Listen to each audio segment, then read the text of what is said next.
Today we have decided to have a Hamsa Puja in Germany.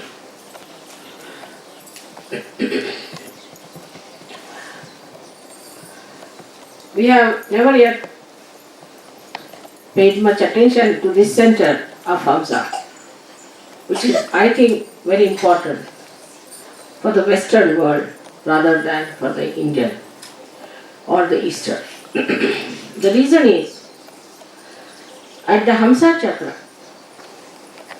part of the Ida and Pigila come out and manifest. Means the expression of Ida Pigala is given through the Hamsa Chakra. So this Hamsa Chakra is the one that as if has not gone up to the Agya, but is holding on certain threads or certain parts of the Ida and Pigala. And they start flowing through your nose, expressing through your eyes, from your mouth and from your forehead. So you know that Vishuddhi Chakra has got 16 petals which look after the eyes, nose, throat, tongue, teeth.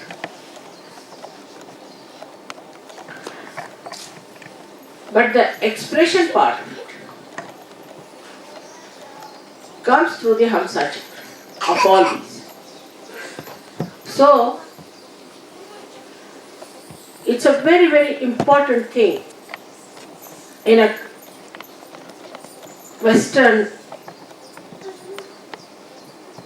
mind to understand Hamsa Chakra. There's a beautiful couplet about this in Sanskrit. Hamsa Shvetaha Pakaha Shvetaha Ko Vedo Hamsa Vakayo Nilakshira Viveketu Hamsa Hamsa Vakaha Vaka. Meaning the crane and the swan both are white. And what makes the difference between the two? If you mix the water and the milk together, the Hamsa will just suck in the milk. So it can discriminate between the water and the milk. Why? The Baka means the crane cannot. It's a very significant thing for Sahaja Yogis to understand. Discretion is to be understood very deeply within ourselves, and how we develop discretion is very important in Sahaja Yoga. But before we go to that, let us see how this discretion plays a part very much in the manifestation of our expressions outside. We are the people in the West who always try to express ourselves outside. It's very important how you look. It's very important where you look, what you look, what you see. It's very important that your appearance should be good. Very particular, they spend lots of time in improving their appearances. This is the minimum. Then they have a method by which he called the medias. The country speaks or manifests through the medias. And the medias have to have a training. Every country has its specialty. one better than the other. And when you see all of them, you find they lack discretion completely. Also, in our speech, in our expression of literature, expression of poetry, expression of our relationships with others, any kind of expression requires discretion, which is a deep-seated knowledge or wisdom.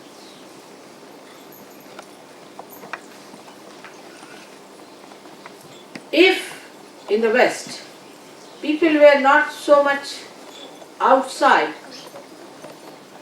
they would have been much better off, I think.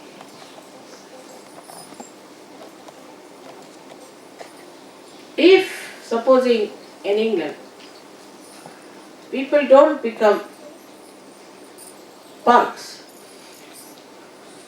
then others will laugh at them. And they'll think that this man has no money to become a punk. So kind of a fashion that sets in a society of that kind, which has no discretion and which is very outward. Fashions won't work out in countries where they are deeply rooted into traditions and into proper understanding of life. Of course, the countries which have been very ancient, have been traditionally trying to improve themselves with error and trial methods, have developed much better discretion, much better understanding. But the countries which are not gone through all that ordeal, have not worked out, have not gone through that discipline, lack in discretion. And that's why many of the people, though they are of very deep seeking, have gone astray. If they had discretion, they would not have gone astray, they would not have gone to wrong places, but the discretion was missing. So, it comes to the discretion, how to use your Ida Nadi and Pingaladi. And discretion to understand what is good and what is bad. Now let us see the Ida Nadi. Ida Nadi is very important because the discretion in this can only come through traditional understanding. Ida Nadi starts from the Ganesha's point, Muladhara. So first we miss the biggest support, the biggest help, the biggest nourishment of holiness and auspiciousness at Muladhara, if we have no discretion. We always take to thing which is detrimental to our growth and also which may destroy us, not only us but the whole country. We like people who are destructive when there is no discretion. Discretion means that you must choose the things which are good for, which are benevolent, which are good for the collective, which are good for your asset. On the contrary, the people who have no discretion fall into the traps of wrong type of people, like say Freud. I mean, to an Indian Freud, nobody can believe that you can go into such a nonsensical idea. But people accepted Freud more than they could accept Christ. Because the discretion was completely missed. If they had that traditional discretion in them, they would have been saved. That traditional discretion is the thing that comes through Ida Nadi. Now that's what the people call it as conditioning. And they say that conditioning is very bad. And people should not take to conditioning. And one should be free from conditioning, which is absolutely a wrong idea. In that also there has to be discretion. What conditioning is good and what is not good has to be taken.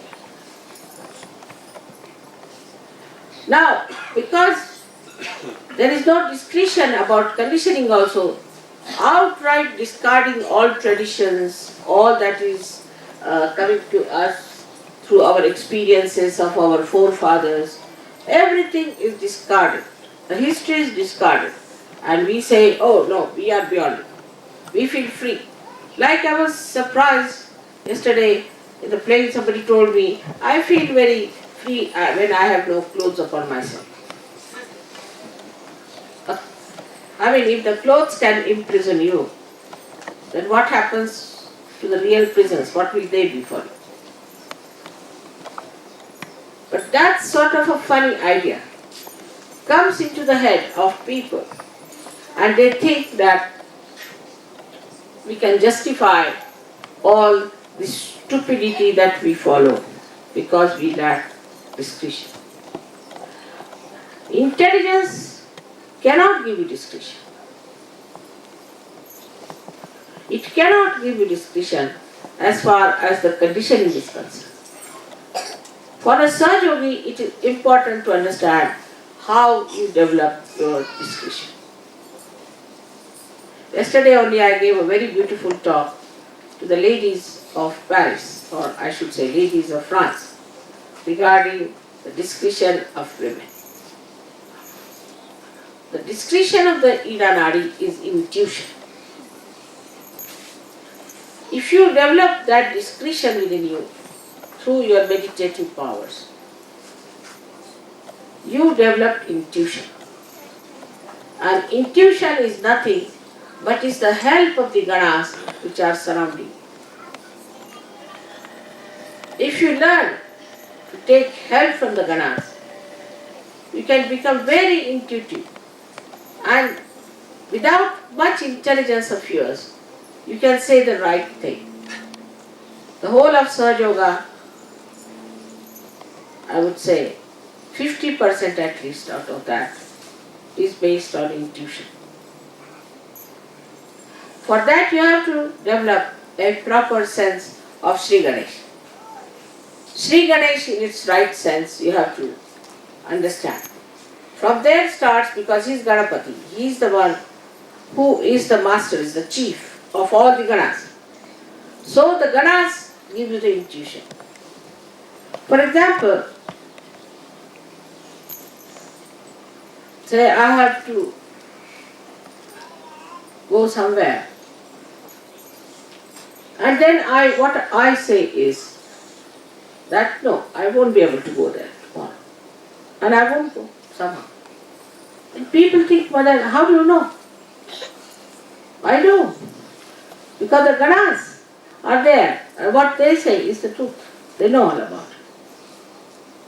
Or anything I say about someone comes true.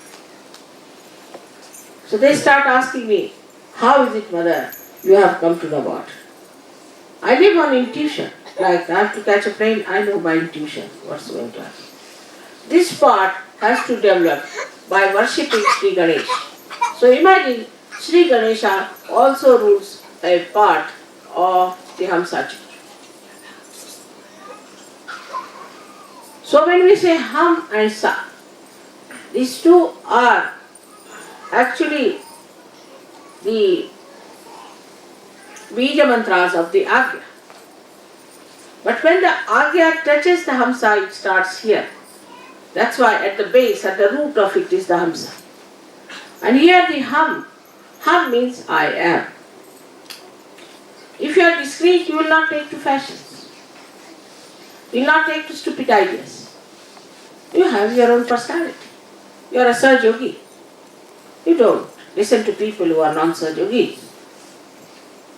That is the Hum part. I am. Not the ego part. But the Hum, to understand that I am a yogi and I know so many things which normally people don't know, and so I have nothing to do with them. I have not to take any lessons from them. They are not to teach me anything. There is nothing that they know. I know much more. To be aware of yourself is Hum. So that comes from the right side, I would say.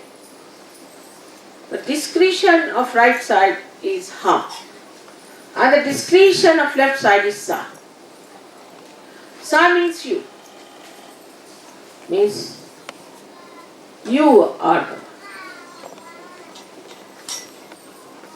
In your case, you know who is the you. But for every human being, you is the divine. You are the one. This comes from the left side, is Sa. So the word Hamsa is made of two types of discretion, where to see I am and where to see you are. On these two balances, as they have shown here beautifully, the moon and the sun. In the center is the cross, which gives you the balance, which gives you the dharma. How all these things are connected, one after another, layers after layers, you can see how dharma is connected with discretion. Now, there are people who are suddenly enticed by some sort of a ritual. For example, I have seen some Sahajogis. They come to the puja and they are giving bandhan to them, like mad. On the way they'll go, they'll give bandhan. Anywhere they go bandhan, like mad. That's just conditioning. That's not discretion. That's not Sahajog. It is to be seen, is it to be given bandhan or not? In the presence of mother, there is bandhan. What is there to give bandhan to yourself? But people, when I am talking, are giving bandhan, raising their kundali. They are all mad people, I think. In the same way, there are people. Yesterday I heard there's one kind of a music record is played everywhere in the ashrams, because they can all jump like on a camel. It's a music for the camels, you see. Now, this record everybody appreciates. Why? Because they can jump like a camel. Once you start jumping like a camel, human beings can't give up. They form habits. So they like that particular music. They'll go on jumping like a camel, because now they have become camels, they have to behave like camels. Now there's something, some music which is like a horse, like the trot, maybe gallop, anything. Now once they listen to it, suddenly they start following that rhythm. Now they become the horse, which is galloping. Now if the horse is galloping, they become horses, and they only like that galloping music. So on and so forth. Could be a donkey, could be anything. We are not animals, we are human beings. And we are we are Sahajogis. We are not dominated by any particular type of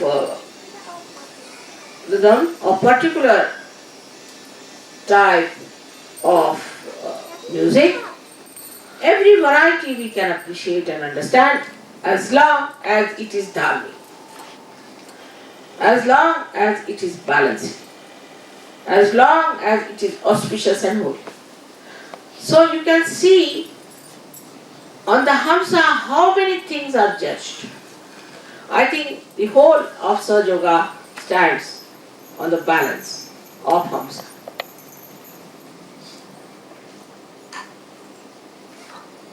There are people who are very astute, means very honest. But this honesty can go into a ridiculous limit. Or else there are people who are very hard-working. This can also go to the ridiculous limit. So these qualities which are supposed to be good cannot be righteous. The righteousness is discretion.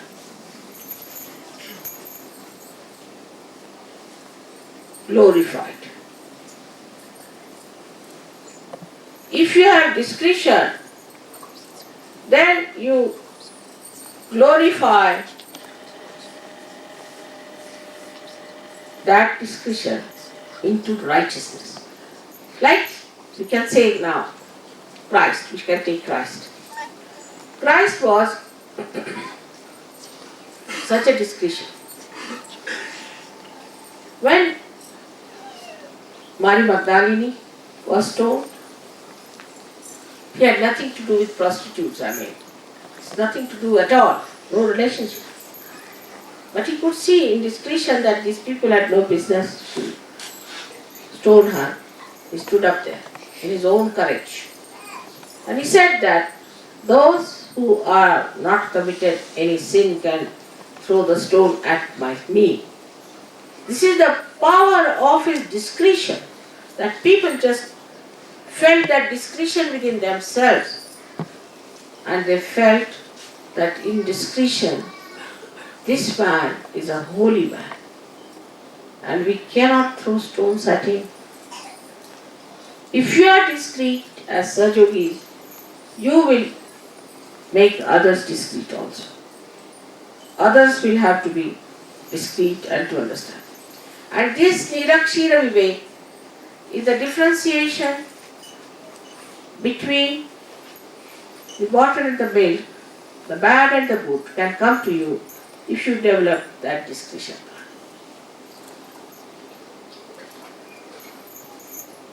In Sahaja Yoga, at every stage, you will find people falter also with the right side in discretion. And the right side in discretion comes from the ego manifestation of people. This ego is, as I said, is hum. This ego doesn't work when it has to work. For example, I find some people went for a marriage in the church. Of course, that's wrong for Sajogis. We don't believe in any human religions, you know that. Alright, you went to the church, is all. But they sent a lady to London to buy Laura Ashley dresses. To buy, and I think also maybe some men must be wearing tail coats to do the wedding. Where is that ego lost? That ego that you are a Sahajogi was completely lost. And I think they all went for hairdressing, all kinds of things they did. And they all wanted to go there as old Christians walking to the church next to the graves of stupid bishops. It's not only here. India is much worse.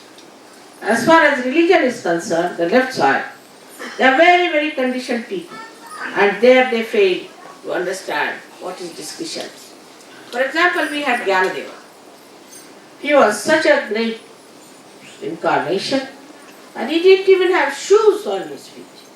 And these days they are taking out a big procession of palanquin, so-called shoes in it, of Shri Gyanadeva. And thousands of people singing praise. Just here. Who can tell them that Gyanadeva had no shoes? What shoes are you carrying in the palanquin? And whichever village they go, or whatever city they go, they are fed with sumptuous food. Everybody falls at their feet. The saints have come with a palanquin, and the shoes never belonged to Gyanadeva in it. So this madness goes on. Now you see all these things happening around you. In every country, in every religion, in every stupid area, you see all this happening. But you just join hands. You become one with it.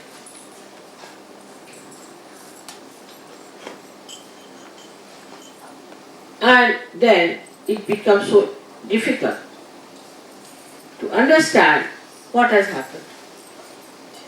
Now this ego, when used properly, then is discretion. Now also people have another very horrid conditioning apart from the religion, is of the country.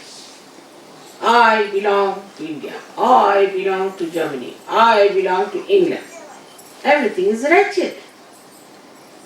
I mean, to say something like that means you are not yet grown up to the Sahasrara land. Those who start becoming some nationality do not know that your nationality is transformed. Actually, you don't need any passports. In the area where the divine reigns, no passport is needed. It's writ large on your faces. But still inside this deep conditioning is there, that I belong to this country, my country is very great, your country is not good. But when it comes to discretion, is to think that all right, I was born in Germany, and Germany has made lots of mistakes. Let me work it out so that I get back all my German people into the area where resides peace, joy and happiness. There is, this conditioning is used in discretion. In everything you will find there are two sides. Which way you move is your discretion. For example, there are people who have a conditioning of a particular, say, a religion. Supposing they belong to the Jewish religion and have come to Sahaja Yoga, or they belong to Christianity and have come to Sahaja Yoga. So now, what is the discretion? As soon as another Jew person comes in or Christian person comes in, they'll just get into a fraternity of roots there. And they all become great friends because she's Jew, I'm Jew, my father is Jew, my mother is Jew, my sister is Jew. Same with Christian, same with other community, same with any other nationality. Now, what is the discretion when you see? The best thing, discretion at that point, is to see what are the faults of the so-called human religions which are formed after the death of the promoters, or we can say the incarnations or the prophets who started it. This is first discretion. The second discretion is to read those scriptures and find out what is so special that these incarnations have said. For I would say, if there is a Muslim, he should go to Quran and see what's written in Quran as far as Sahaja Yoga is concerned. If it's a Christian, let him go to the Bible and find out whatever is written there as far as Sahaja Yoga is concerned, because Sahaja Yoga is the truth. And what truth is written has to be found. If such a thing is developed, then you can go further if you are brave enough and can be courageous to go and tell the people that, see, what is this nonsense you are following? It's not written, it's not done. Whatever is written, this is the essence of the whole thing. That's the third stage where you have used your discretion as far as a particular religion and nationality is concerned. Now when I am, say, in the West, I have to discuss the West. But when I am in India, you must hear me. Don't understand the language is good for you. You lose all respect for the Indians. I give them left and right. And tell them what's wrong with them. But here, it is important that much is wrong with us in the West. So the discretion is to see what's gone wrong with us. Where are we now? Have you got any courage or not? For example, ladies don't have courage to wear a sari outside. Why? Sometimes doesn't matter.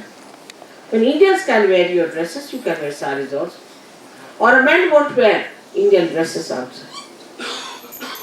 Is a little hum is needed.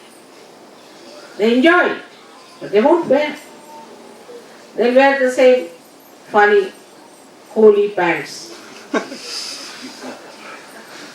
They can wear the punky stuff, but they can't wear something that is sensible, is good to wear.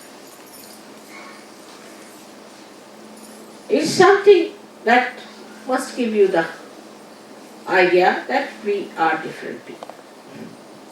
Now this red mark is very important because then you don't catch any bullets.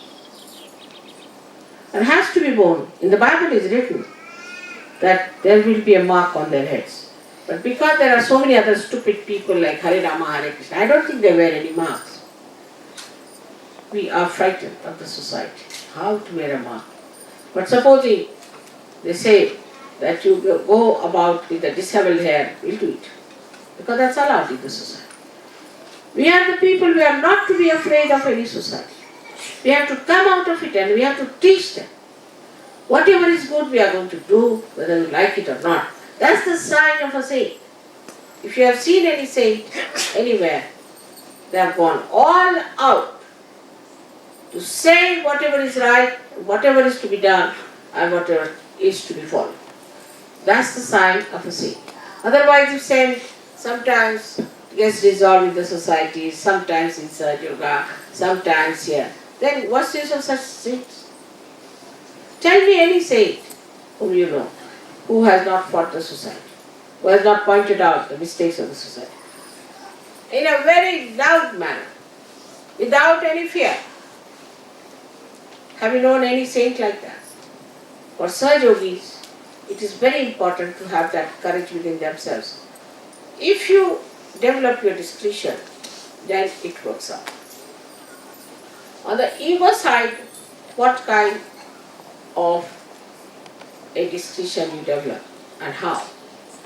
On the right side are all the devas, all the deities sitting around you. You have to understand these deities. You have to know what they are going to do. Supposing now you are lost on the way. So you should not think like all other people, oh, I'm lost in the way, how will I go there, what will I do? After all, you are going for some nonsensical work. Doesn't matter. But you must think, why? Hanumana, he must have brought me here for some purpose, let's be on the lookout. Accept it.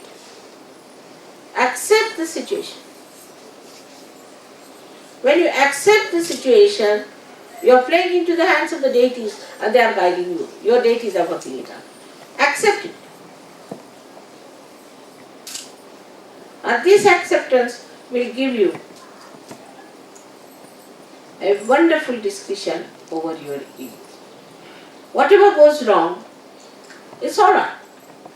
We accept it. And above all, the vibrations part, which you have to see.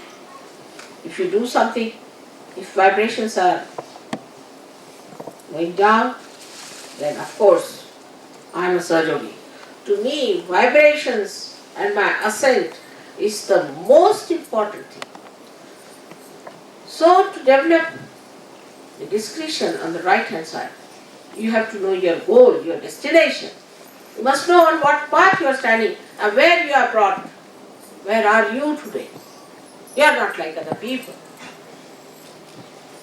If that kind of a discretion you develop within yourself through pure intelligence, for that you need pure intelligence. And pure intelligence in a Hamsa is that it glides on the water. It shrugs the water.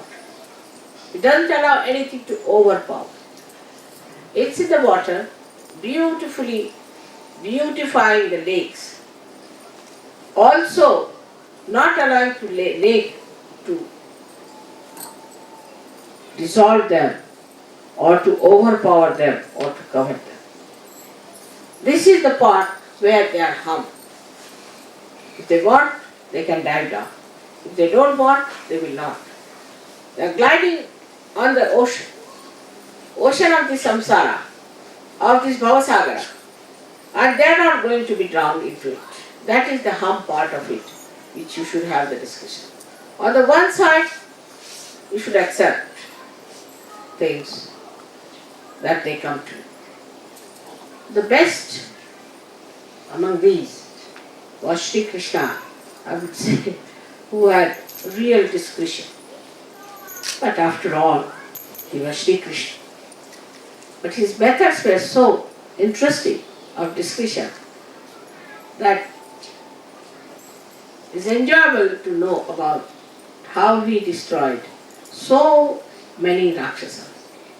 Every time he did not use his Sudarshan Chakra, he used his discretion. Like there was a Rakshasa who was trying to overpower the Pandavas, who was trying to overpower the people who were good. Sri Krishna said, now what to do with this horrible fellow? And this fellow had wounds from Brahmadeva and from Mahadeva and everyone. So Sri Krishna is the center after all. So he wanted to organize a proper destruction of this horrible Rakshasa. So what he did, that there was a great right-sided saint meditating, and he had taken a vow that nobody should disturb me. At least the one who disturbed me for the first time, I should have power to destroy if I look at that person. And this one was meditating in a cave. Sri Krishna very beautifully ran away from the battlefield. His name is Ranchodas.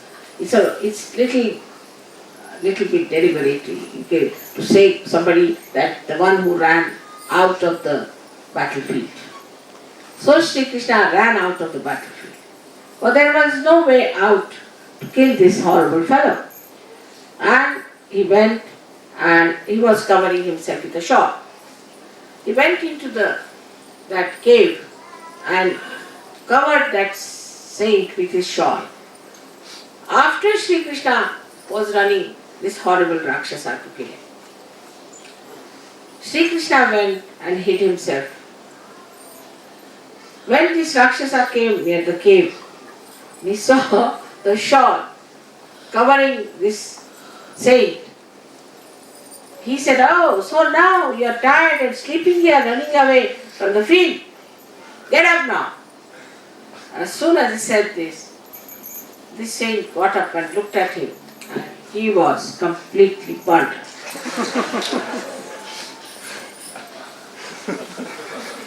So, if Sri Krishna is the Virata at his feet, or if Sri Krishna is Vithala on his head, in between the two resides Hamsa.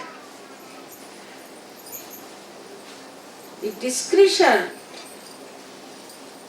is very beautifully described in the life of Sri Krishna. We can call him that he had a naughty way of using his discretion. He has done so many things like that. But they create a drama. They create his Leela.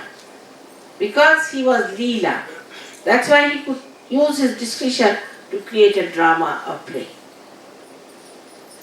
So on one side, we have the help of Sri Krishna to give us the discretion. And on the other side, we have Christ. In between is placed is Hamsa. So we have two great incarnations within us, who are the embodiment of discretion. So one side is Sri Krishna, who is one who looks after the conditioning side of it. And the other side is Christ, who starts looking after the ego side. The one who says on the cross, "Oh God, forgive them because they do not know. Oh Father, forgive them for they do not know what they are doing," is the same one who takes a hunter in his hand and hits people, starts beating them because they are making money in the name of God. See the discretion. That's Jesus. Same Shri Krishna, who with his Sudarshan Chakra can kill thousands and thousands of Rakshasas, becomes the driver of Arjuna. The contrast of their behavior is the beautiful saga of their discretion. Now for a surgeon it is important to understand that they have to work out their discretion in a manner that they develop their intuition. I would say the first thought could be the intuition. Could be that this is intuition. Try.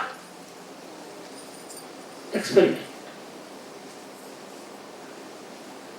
But going to the extremes of everything is wrong in Sahaja Yoga. You have to do everything in moderation.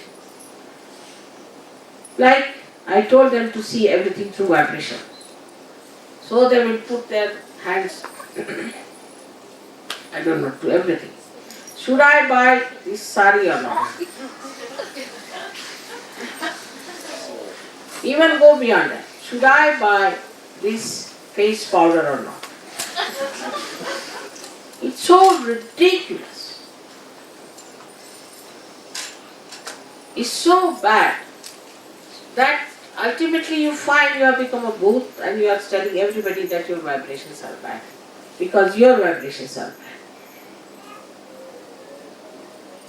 Your attention is bad. Putting your attention to nonsensical thing makes your vibrations absolutely disappear. So, with discretion, you must have common sense, practical sense.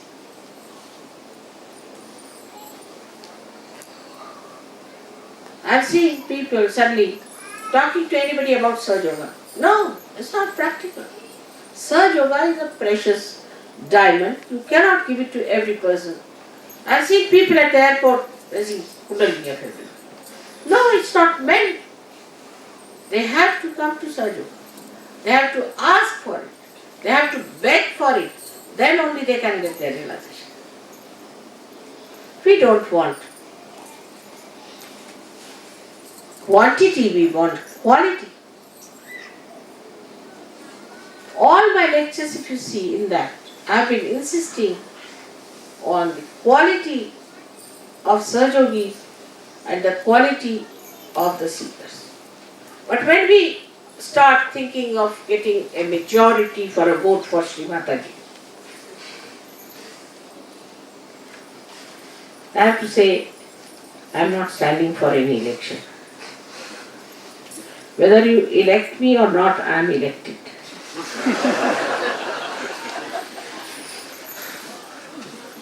You don't have to do that. I don't need many people for that. And when you fail in discretion, you find some problems develop. Now, it is for you to find out what indiscreet things you have done. Where have you gone wrong? In which way have you done a mistake? It is for you to find out. Then rectify it. Otherwise in Sahaja Yoga, there should be no problems, there should be no audience, there should be all joy and joy and joy. But the discretion should be to find out what are your weaknesses. Where have you done wrong? What's gone wrong? Where? In what part? And how you have failed. Sometimes people think, oh, we did a lot at that time, now we can't do it. then you have failed. Like I heard that people are saying, now we have come here so we will not go to Guru Puja. It's wrong. Very wrong. You have to come to Guru Puja. No question. Guru Puja is the one puja you cannot miss. Even if you meet Sahasrara is alright. But Guru Puja is very important.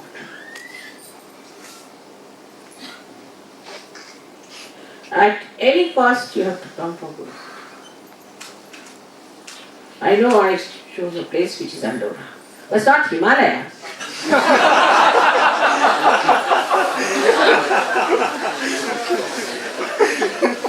Now the Sahaja is so comfortable that we want that there should be no change of flights. Directly we sit on a Hamsa and reach Andorra place. You will see that. But if you develop a habit of thinking, oh, it would be difficult, anything. But as Mother has said, it is going to be the easiest, everything is going to go down. Once you think like that, it will go. Everything will work out. But first there should be pure desire. Whenever such ideas come into your head, again use your discretion. We go to Guru Puja for our own health. Every Guru Puja, if you remember, you have come up very much higher. Every Guru Puja has helped. Of course, you say that Maharashtra tour is very good. I agree, it is. Maharashtra tour helps you a lot. But that's for 30 days. So intensive. Guru Puja is only one day. How many pujas you have in Maharashtra? At least 8 to 9. Sometimes even 10. That's why. Naturally, it has to be much more effective. But Guru Puja itself is extremely effective. Indians have been asking me, Mother, once more, give us the Guru Puja. We'll give anything to have a Guru Puja. Please come. This time they wanted to have Guru Puja. Imagine, you could not have attended Guru Puja in India. But Andorra, I have a special purpose. I have a special purpose. So please understand, I am not a purposeless personality.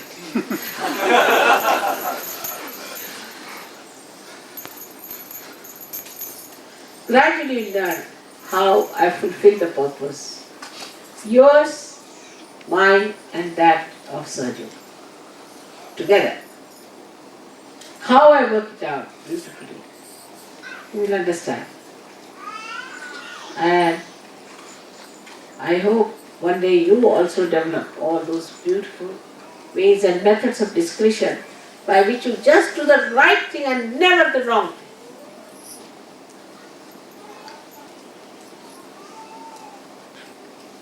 Now for the treatment of Hamsa Chakra, which is more on the physical side, it's outside, that's why it has to be much more on the physical side also. So as we have used the ghee and all that, you know very well to put the Hamsa Chakra on that. Also, for Hamsa Chakra is important not to kiss people. I think kissing must be given up. Because in kissing, you do allow the germs of another person. In Sahaja Yoga, it's alright. But once I say that, that doesn't mean you go crazy with the kissing. No, not that. If in India you go and kiss somebody, you'll just be standing. The more you start expressing your love by all these gestures, the less it is inside. The more you give expression now, for example, there's a method of expressing thank you. When you go and say thank you. Just a lip service. But many people in many countries don't say thank you at all. They're very grateful. Inside, gratefully inside, creates the depth that is necessary. So, to do it superficially, anything too much has to be avoided in your discussion.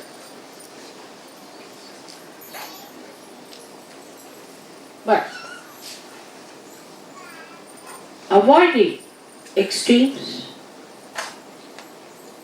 avoiding too much outward expression, again can create another indiscretion. Like the English. They don't speak. They just don't speak. You travel with them every day for 25 miles, sitting together, they will not say who you are.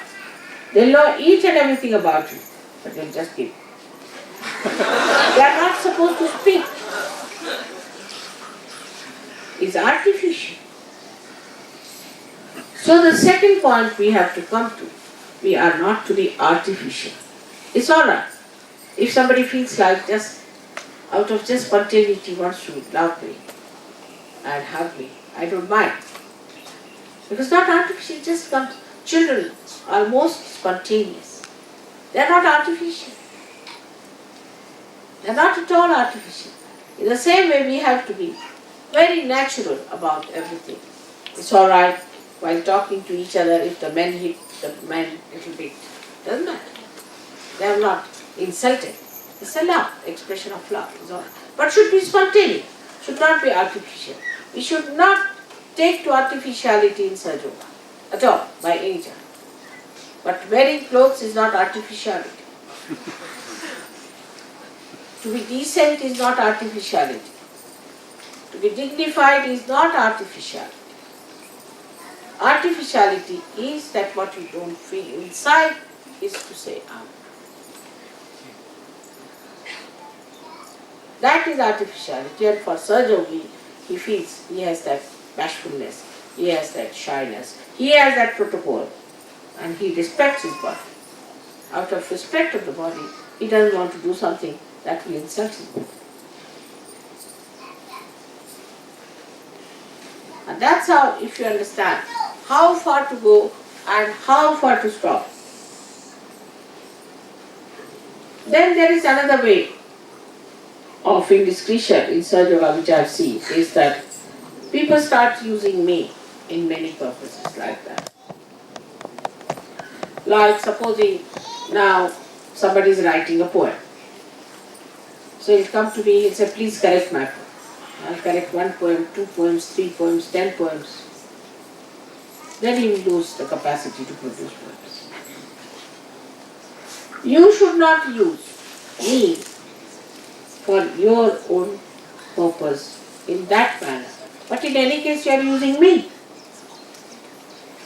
But with the understanding that Mother is all the time with me and is helping me, there's no need to come forward and jump on my time and to take my time and to bother me so that I should feel, oh God, when will I get rid of this? Or others have a thing, Mother, you must come to my house, you must take my child, you must meet my husband, he might be a drunkard.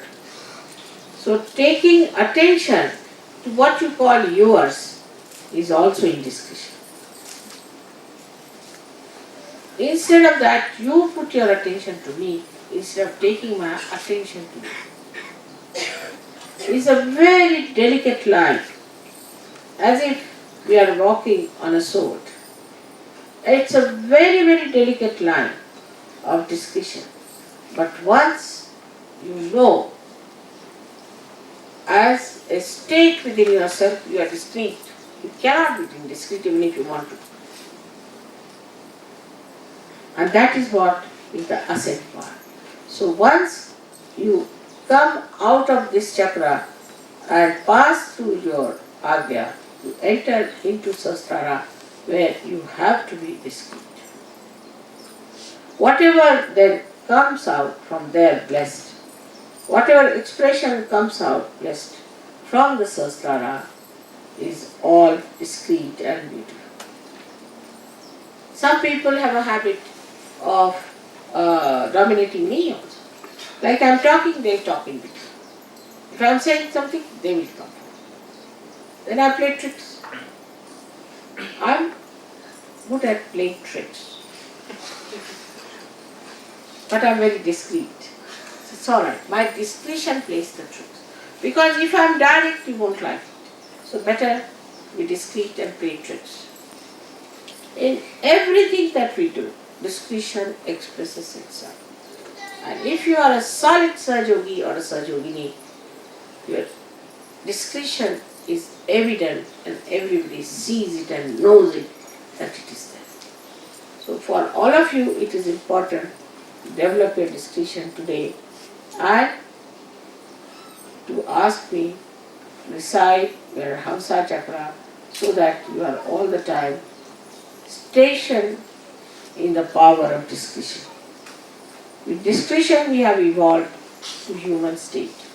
And to go further, we have to develop our innate discretion, which I think is the essence of all the religion, of all the adventures we have had, of all the lives which we have known, is the discretion around which everything moves.